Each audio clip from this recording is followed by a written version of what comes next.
भाई ने मजाक में पोस्ट शेयर की थी। इंडस्ट्री छोड़ने की खबरों पर गना अली को वजाहत देनी पड़ गई। अदाकारा गना अली ने शोबिस इंडस्ट्री को इस्लाम की खातिर खैर बात कहने की खबरों पर वजाहती बयान शेयर कर दिया।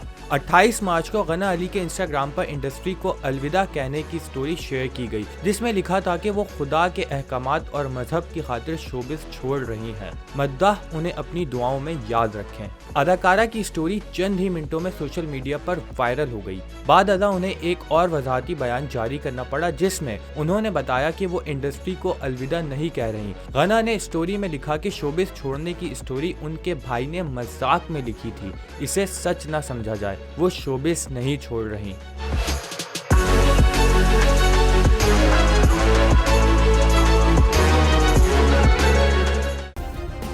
सब्सक्राइब करें और बेल दबाएं ताकि कोई खबर रह न जाए।